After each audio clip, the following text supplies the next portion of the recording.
Welcome to the New Books Network. Hi, I'm Elizabeth Ferry. Welcome to another rebroadcast from the RTB archives. When I was 13, I had this bizarre experience where my wonderful 8th grade English teacher read us it must be the last chapter. I think it's the last chapter of The Once and Future King. It was the day before Thanksgiving. I don't know why she decided to read this. It was something fun. And it was like electricity was running through my brain. And I ran home. It was the last class of the day. I ran home and I wrote a time capsule for myself to open 25 years later. And I closed it up and I didn't look at it. And then 25 years later, I opened it. It was just a couple years ago now. And it said, I want to be a writer. I'm going to be a writer.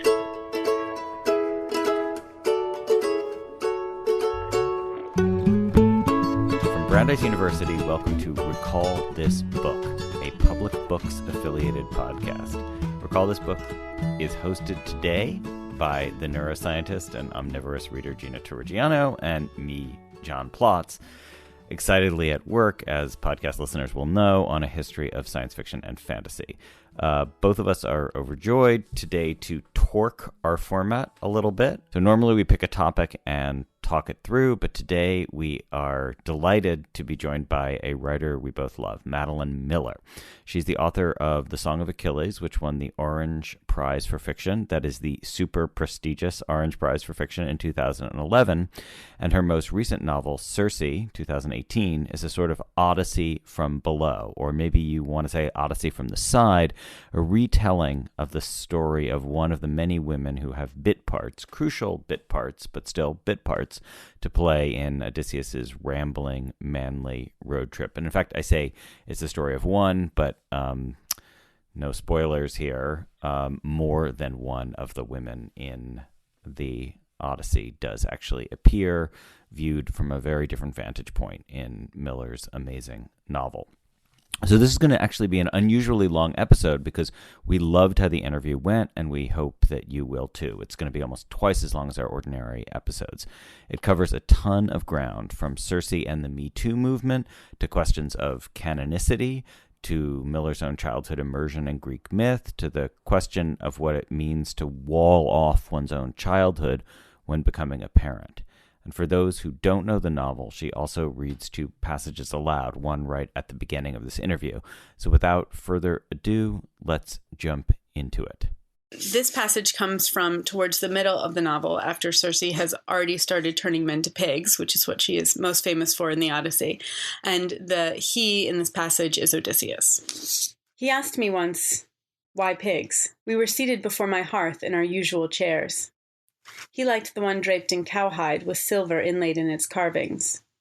Sometimes he would rub the scrolling absently beneath his thumb.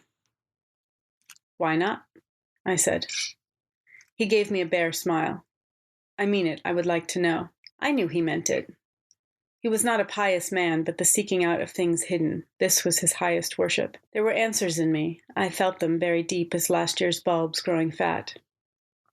Their roots tangled with those moments I had spent against the wall, when my lions were gone, and my spells shut up inside me. After I changed a crew, I would watch them scrabbling and crying in the sty, falling over each other, stupid with their horror. They hated it all. Their newly voluptuous flesh, their delicate split trotters, their swollen bellies dragging in the earth's muck.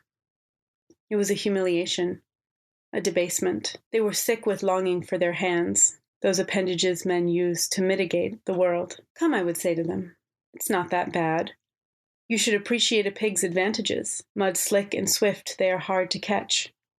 Low to the ground, they cannot easily be knocked over. They are not like dogs. They do not need your love. They can thrive anywhere, on anything. Scraps and trash. They look witless and dull, which lulls their enemies, but they are clever. They will remember your face. They never listened. The truth is, men make terrible pigs." So Madeline Miller, welcome to Recall This Book. It's great to have you. So can we start with where you grew up? So I was born in Boston, but when I was about a year old, my parents moved to New York City. So I grew up in New York City, in Manhattan, and close enough that, we could go to the Metropolitan Museum of Art, which was a huge part of my growing up. My mom would take me sort of at least once a month, and we would go and look at the Greek and Roman collections and the Egyptian collections as well. Those were my favorite. My poor mother, I think she always wanted to go look at the Impressionists, but I was very insistent. So that was a piece of it. And then we moved to Philadelphia for high school, and that was where I found my wonderful Latin teacher who taught me Homeric Greek.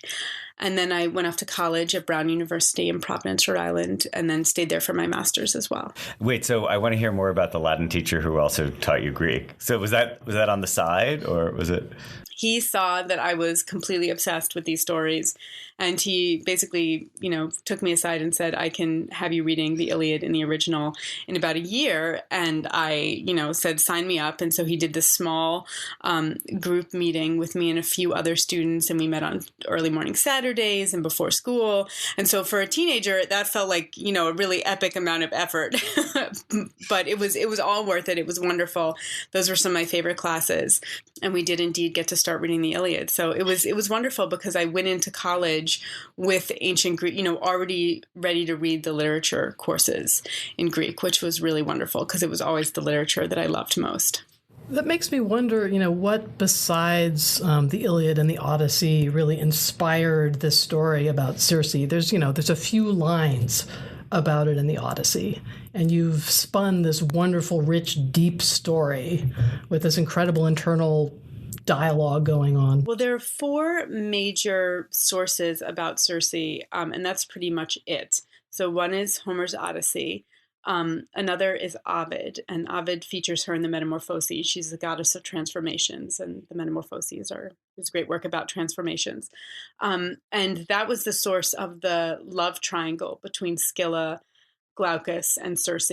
I reshape it a little bit. In the Ovid, it's much more, the portrait of Circe is a much more kind of, I would say, flat figure.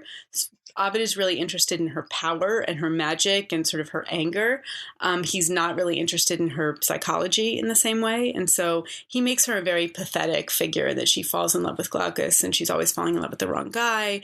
And then she gets angry and she lashes out. And so I wanted to give her much more of a psychological reason for doing what she does, for making this terrible mistake. And then more importantly, I wanted to make her live with it. That in Ovid, it's just sort of, it's over, on to the next transformation. But, I really wanted to hold her to that moment of what she's done. So that piece was important. The meeting with her niece, Medea, the other great witch in ancient literature, comes out of the Argonautica.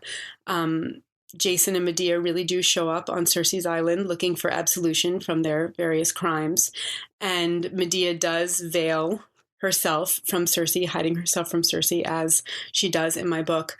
But the meeting between them is totally imagined by me, all the dialogue and all of that. And then the 4th piece that I was using doesn't even really exist. It's lost to us. It's from an ancient epic like the Iliad and the Odyssey, but lost. We only have it in summary. It's called the Telegony.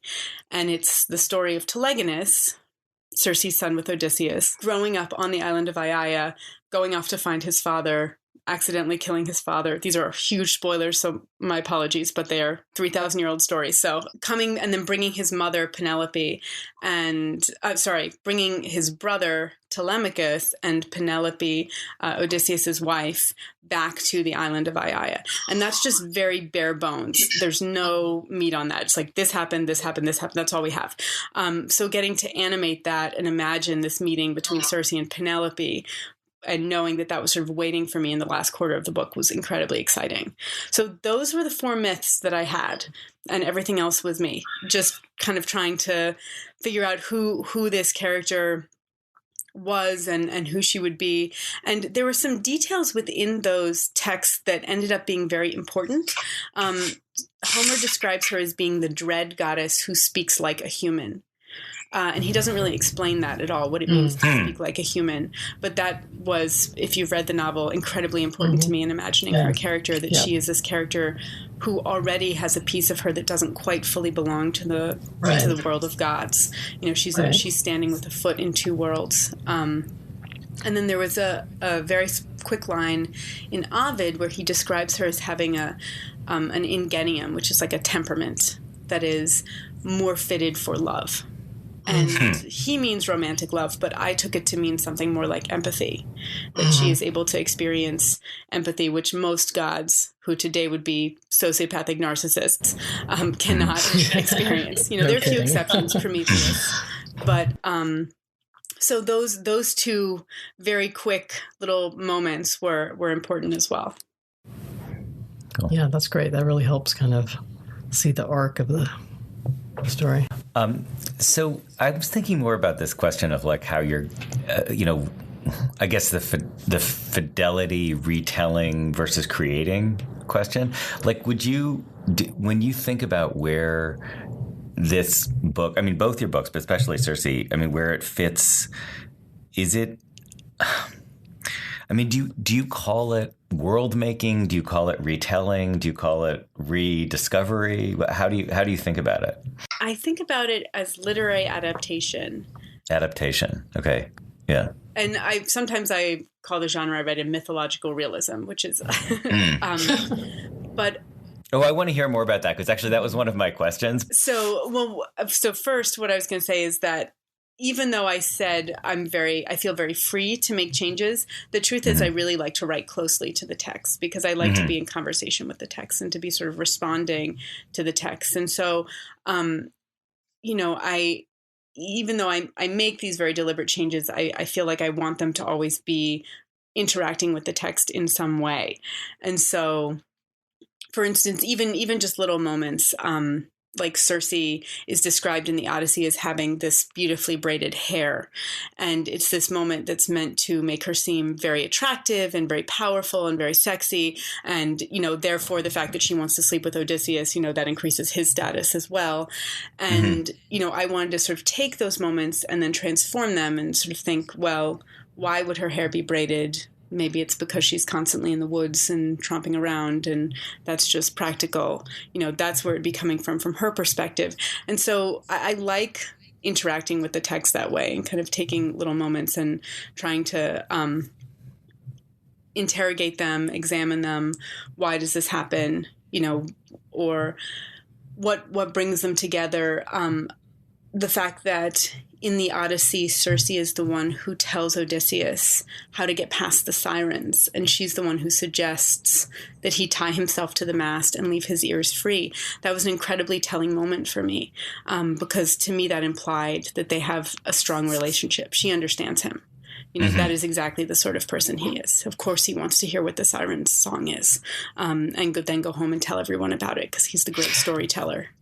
Do you think of is the adaptation like a corrective also? I mean, there's, you're so aware of power, of, inequity and oppression, mostly, I mean, I'm thinking mostly like sort of the gender-based stuff, but obviously like the relationship of humans and gods is also this sort of power relationship that you're aware of. And you see these previous stories that have, I won't say it's not like they cast villains in a favorable light, but, they show one side of people, and then you take the story and you're rotating it.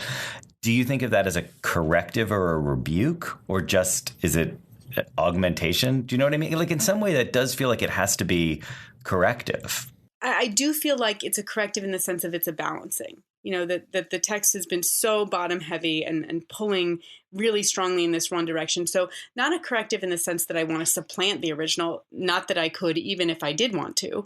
But, I never want to supplant the original. I love these stories and I really cherish them. But to bring balance to the perspective, to say, okay, we've had, 3,000 years of the male heroic tradition. Can we just pull on that a little bit and bring the female voices up? So this is just going to sound snarky, and I don't mean it to be snarky, but why do you cherish them? I mean, given the things that you've revealed about like the bottom heaviness of them, or like what? Yeah. So like why not just toss them out? I mean, I'm obsessed with Ursula Le Guin, and one of the things I like, one of the things I appreciate with Le Guin is that desire to say, well, maybe we could have been caught in like the wrong dream for 3,000 years. We've been telling this one dream, but actually, what if we told the dream? What if I proposed a different dream? Yeah. Yes. I mean, I think it is that I still find I like how much of a record they are of human nature, and I think those are the parts that always speak to me, are the very human parts. I mean, I love that Odysseus and Achilles are complete disasters as heroes. They make terrible mistakes. They're incredibly proud and angry, and they rain destruction down on the people around them, the people that they love, not just their enemies. And Achilles' name means likely. I mean, there are a couple different etymologies for it, but likely his name comes from grief to the people. And Odysseus' name is related etymologically for the word for, to be hated.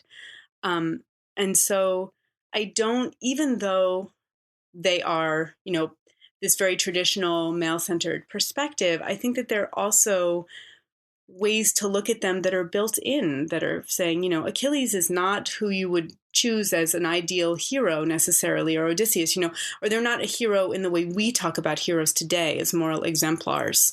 They're these larger than life figures who make terrible mistakes, like we all make mistakes. And in sort of seeing their mistakes, we connect with our own, humanity and flawed nature. And so I love that part of it.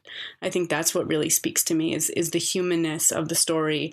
And I think I just don't want it to be, and I connect to, to all the characters, male and female, and, characters who are different from me. And so I love that part. But I guess I would say that I do want it to be a corrective, in that I want it to be out there as another strong version of the story. Mm-hmm. I reread the Odyssey just a couple months ago, this new translation, and was struck by exactly that, this the humanity in these characters, at the same time that there are aspects of their relationships with the gods that you absolutely can't really relate to. There's also this just human aspect of their vanity, their frailty, their uncertainty, their stupidity, their longing for the connection with their families. It's sort of this remarkable thing that speaks to you through, these many, many thousands of years, right? But I also remember when I was a kid, the first time I read the Odyssey, and being so disappointed that you only got these little glimpses of these stories through Odysseus's, boastful storytelling, right? And I always wanted to know more about these characters, and one of them was Circe, but also other characters like Polyphemus. I wanted to know what was his story, right? So I wonder, where do you see yourself? I mean, could you imagine wanting to tell more of these stories? Absolutely. And Polyphemus in particular, you mentioned the Emily Wilson translation, which I love. And I think she is doing a lot of the same stuff, kind of trying to provide a corrective to some of the traditions of interpretation, as well as to the original. And so she titles the Polyphemus chapter, I think it's A Pirate in a Shepherd's Cave, which is a real reversal of the way we look at the dynamic of that, which I love. And I think I was looking at a similar thing with Odysseus, which is that today we love Odysseus is one of the most beloved heroes. And I think, there's James Joyce and there's the Tennyson poem, and we see him as this, he's the smart one. But the ancients thought he was a very difficult and problematic character. And usually he was the villain in most of the ancient pieces, the Odyssey accepted. Sophocles made him the villain. And, he showed up as a very negative, lying, deceitful, corrupt character. In a lot of the stories. And so that was another thing I wanted to kind of bring in. I wanted to bring in some of the darkness of his character, which I think Emily Wilson also brings out. She doesn't soft pedal some of his more violent and, frightening moments. Right. The two faces of the trickster character. Yes. Right. Yes. Hey, Madeline, do you ever get a version of the kind of, stuffy old Western canon? Like, in other words, you're telling the stories that are like, I hear you, everything you're saying totally resonates with me. And as someone who grew up with, Mary Renault, as well as reading, the original stuff, I love the world of like adaptation and re-understanding. But do you get a version of the question that says, well, yeah, but you're just doing these are just the stories that we've been kind of spoon-fed as part of our canon.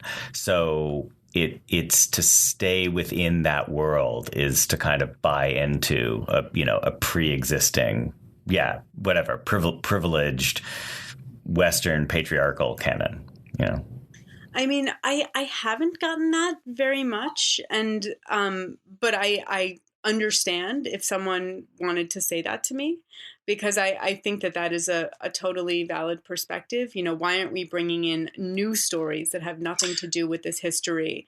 And I think my answer is I want those stories too. It's just these are the ones that I feel impelled to tell, because I feel like I can do something with them where I can bring out those silenced voices within that.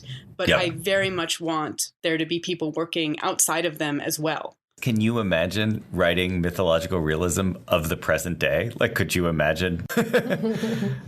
I'm not saying Percy Jackson, in which, the gods go to summer camp, but I mean, could you imagine contemporary mythological realism? Absolutely. Absolutely. And in some sense, I think that is what, but I also almost don't think you need to even do that.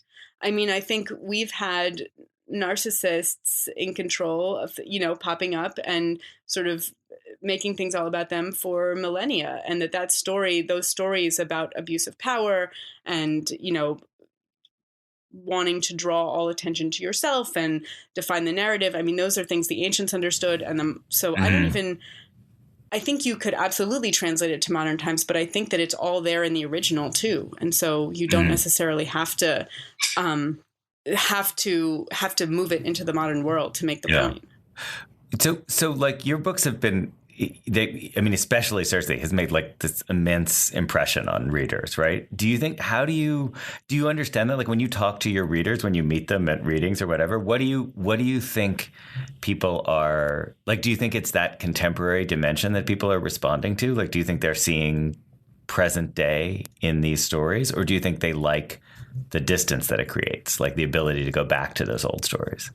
I think it's both. I think I hear from readers who are experiencing it both ways, which makes me really happy, because I wanted it to both sort of interrogate the original, but also sort of say, but look how it's it's still us. It's still people struggling with the same things. So I hope both, and so far I hear from both. I mean, I think I have always seen these stories, and I think that is partially what was so gripping to me, is I've always seen these stories as intensely modern, because I think that they are about human emotions and human life, and even in very little ways. Like, this is a really silly example, but there's a beautiful scene in the Iliad where Hector and Andromache, his wife, are talking, and it's this very emotional scene about, she doesn't want him to go fight, and he has to fight, and he has to fight to save her, and their little son is there, and their little son Astyanax sees Hector with his big war helmet on and starts crying because his father's wearing this big, scary war helmet, and he doesn't recognize him. And then the other day, I was with my husband and our little daughter, and he put on his baseball cap for the first time. She'd never seen it before, and she just lost it. It was like he became a monster to her. And I was like, this is it. This is that moment. This is this domestic moment. And that domestic moment in the Iliad has all these great, we know that Astyanax is going to be killed. We know that Andromache is going to be taken. So it has a much darker, but it is also, I think Homer also understands those very sort of sweet, simple family person interactions. And so I love that. And I always want to bring those moments out. Yeah. Have people asked you to push it even more? Like, have you been asked to write like editorials about, Me Too, Circe and the Me Too moment or anything like that? Like, have you been asked to draw the explicit connections or? And do you resist? In fact, I'm working on one of these right now. I don't. I am a bad editorial writer because I have to feel completely passionate about what I'm saying. I can't just sort of, and because I'm used to working from an academic background, 1,500 words feels grossly inadequate to me. Yeah. And I kind of can't like wrap it up with a bow in 1,500 words. So I'm constantly like fighting my nature when I write those. Yeah. Though you're okay. I really hope I'm getting the title right, but I read your amazing short story. It's like a Kindle single. It's Galatea, isn't it? Is that right? Okay, yeah. So that's pretty. I mean, it's not 1,500 words, but it's short and it's very it feels very pointed to me. Yes, it was, and but that's okay because that was a fictional world, and that was exactly the size of the world that I wanted. I never thought about making that a novel. It sort of came to me as a short story, and that was just the size that I wanted for it. So in fiction, I feel like I can work large or small, but in nonfiction, I always want to work large. Yeah. Hey, would this be an okay time to ask you to read that Prometheus section? Because I feel like Prometheus is an interesting character to think with. I think it actually relates to Gina's point about people who are on a path towards mortality. I mean, that Prometheus is her first indication of there being this other world. I don't know, this other way to be a god, maybe, or to be kind of a god. And yeah. Well, and this is going back to sort of the parts of the story that to me feel very modern. I think everyone's childhood is to some extent growing up in a cave underground, or, that what we see as our family, we take that for the whole world. And that at some point you leave the cave and you look back and you realize the ways that your family is different or strange or, good or bad or whatever, the way that they stand out. And so I think Circe is in this state where she has started to feel alienated from her family, but she doesn't really understand why, because she doesn't know what the other options are. She can't imagine a life outside of them. There's just this feeling of wrongness. And so Prometheus is very important because he is another character who is alienated and who can sort of speak to that. The blindfold had slipped from my uncle's face. His eyes were closed and his chin drooped on his chest. His back hung in gilded shreds. I had heard my uncle say that Zeus had given him the chance to beg on his knees for lesser punishment. He had refused. I was the only one left. The smell of ichor drenched the air, thick as honey. The rivulets of molten blood were still tracing down his legs. My pulse struck in my veins. Did he know I was there? I took a careful step towards him. His chest rose and fell with a soft rasping sound. Lord Prometheus? My voice was thin in the echoing room. His head lifted to me. Open, his eyes were handsome, large and dark and long-lashed. His cheeks were smooth and beardless, yet there was something about him that was as ancient as my grandfather. I could bring you nectar, I said. His gaze rested on mine. I would thank you for that, he said. His voice was resonant as aged wood. It was the first time I had heard it. He had not cried out once in all his torment. I turned. My breaths came fast as I walked through the corridors to the feasting hall, filled with laughing gods.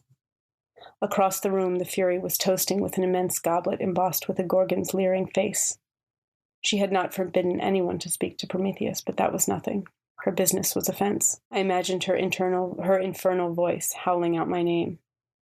I imagined manacles rattling on my wrist and the whip striking from the air. But my mind could not imagine further than that. I had never felt a lash. I did not know the color of my blood. I really like the point you're making there about the circle, like the circumscribed world giving way to a larger world. It just seems such a useful, like it's just a very illuminating way to think about what you're doing in terms of opening up the different spaces here. And the only thing I would love to hear you say more about that idea of the self-contained world in the context of the fact that Circe's island is also like deliberately walled off as such a world, like that. In other words, so she goes out into the big world. She's able to see beyond her, like the godly house. I mean, I actually was thinking a little bit about like the allegories of Buddha there, that you eventually have to, you grow up as a golden princess or prince, and then eventually you have to leave and go out into the nasty world and realize that the world isn't like that goldenness. But then she walls herself in again. Yeah. But there's an interior transformation that she undergoes by virtue of the woods and the plants and the. So I mean, those walls are actually kind of essential for her to find her interior compass in some way. Yes, and in this, I was actually thinking of Virginia Woolf and A Room of One's Own, and in order to escape from this all-consuming society, there has to be some kind of retreat. And this, I wanted to contrast this with her sister. Her sister decides to live in the world. And if you want to live in the world as a woman and have power, then you have to, make some choices that Pasiphae makes. And she makes some really vicious choices to be just as scary as, all the scary characters out there. Whereas Circe, who doesn't want that, instead, she sort of attempts to retreat. Can I live an ethical life? Maybe only in retreat. Is that the only way? Right. And so, absolutely, that was something I felt like that retreat was actually really vital, because it's the only place that she can turn off all the obligations that she is asked to fulfill when she's part of the world. Right. Though then, of course, it becomes the site of all these other obligations. I mean, like a jail, I guess. And then also it's the place where she raises her own child. And for him, it becomes like the same thing, an enclosed world, right? So... Yes. And I think that there is, this is a very psychological thing that really doesn't have to do with the myths at all. But I think one of the things I've always been interested in is how parents, so often we hear the story that parents who have been abused as children, either emotionally or physically, they then grow up and become abusers as well. And that is often a very hard road, I think, for parents who have come from terrible or difficult families when they raise their own children. If they want to take a better path, they basically have to wall off their past from their child. That their past is something that they don't want to leak onto their child at all. And so they sort of have to become this pastless person. And I think it's a very lonely way to raise a child, but also very moral, because, she's trying to do the right thing and not pass it on. And so that really has nothing to do with the myth at all. But I find that such a moving thing, that such a sacrifice that I think parents make who have come from these difficult backgrounds, but who are trying to raise their child in a different world. Cool. Hey, did you have a vocation moment, like however defined, like an on the road to Damascus moment, which about like, this is what I want to do? Like, yes, I did. At least for directing and for teaching, I did. For writing, I was much more kind of backing into it, only because not because I didn't want to write, since I was a child, because I did, but I was afraid to claim it. Speaking of Greek mythology, I had a lot of hubris fear when I was younger, and, I felt like I couldn't say it. Otherwise the, lightning bolts would come down. But when I was 13, I had this bizarre experience where my wonderful 8th grade English teacher read us the last, it must be the last chapter. I think it's the last chapter of The Once and Future King. It was like the day before Thanksgiving. I don't know why she decided to read this. It was something fun. And it was like electricity was running through my brain. And I ran home. It was the last class of the day. I ran home and I wrote a time capsule for myself to open 25 years later, and I closed it up and I didn't look at it. And then 25 years later, I opened it. It was just a couple years ago now.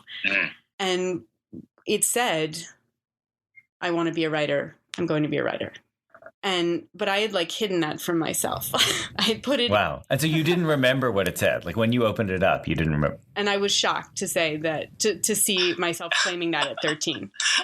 And That's amazing. That's pretty funny. Wow. What if it had said, I want to be a fireman? Would you go start taking classes in firefighting? Wow. Hey, so Madeline, one thing we do on the podcast is we have a little thing at the end we call recallable books, where we basically ask people to talk about, it would be related to the topic of the podcast if you want, but basically to talk about some kind of unjustly neglected book that we think everyone ought to read, but nobody does read. Can I put you on the spot? Can you think of one? Let me think. And it cannot be the Theagonia. Wait, what was it? Telegony. Thank you. A neglected book. All right, let me think. What's a neglected book that no one reads? I think the neglected makes it tricky. I just read by Maurice Condé this summer, I, Tituba, Black Witch of Salem, which I love. Oh, wow. I don't know that. It's terrific. It's really interesting, and it's angry, and it's such a powerful and potent character that she creates. And she's definitely pushing back against Arthur Miller, but also, using, doing lots of really interesting stuff with it. And she did a version of Wuthering Heights too. Oh, she did? Yeah, she did Windward Heights, I think it's called. Yeah. That's so funny. Oh, that's really interesting. Now I have to read that. But I had never heard of the I, Tituba, Black Witch of Salem. And I feel like it should always be paired with The Crucible, basically. So anyway, I loved that. And it's maybe 30 years old now, but it's terrific. Yeah. I mean, I don't think he's really neglected, but James Baldwin is one of my favorite writers of all time. And I always would like to see more people reading James Baldwin. Yeah. He's definitely unneglected right now. He's having, which is good, which is really good. Yeah. Yeah. So Virgil and Horace reclaimed the word vates, which means poet prophet. They sort of used it to mean poet prophet. I feel like he's America's poet prophet. He's our vates. Let me think. You know what? Very few people read Two Noble Kinsmen, and I really like Two Noble Kinsmen because it has this queer story in it. I feel like it's very unusual. There's lots of, sort of same-sex men, male, homosocial, homoerotic relationships in Shakespeare, but Two Noble Kinsmen has one between two women that's really interesting. Is there anything you'd want to ask, say, like a neuroscientist who was a fan of your work? I would want to ask about all the recent studies about empathy and how they're sort of the stuff about how the more power and privilege you have, the more your empathy starts to drop, which was actually completely in my mind as I was working on Circe. And it's possible to fight against it, but you have to consciously fight against it. And so I would ask about that, because that is certainly, I feel like that's the story of King Lear. No one has told King Lear no for 80 years.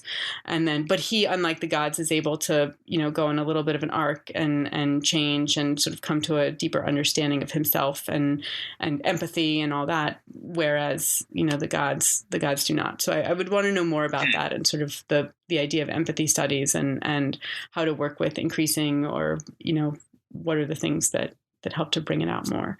Because to me, empathy is really the project of storytelling. And, it is about being able to imagine yourself into someone else's life. And I think it is also, it's the way that I feel like literature and storytelling can save the world, because it can sneak past people's defenses in ways that if you just tell them, you can't, you won't get any response. That I sort of, that's my secret desire, is to sneak past people's defenses, and to have them consider things that they, in their regular life, if they read it in a nonfiction form, they wouldn't think about or they wouldn't identify with.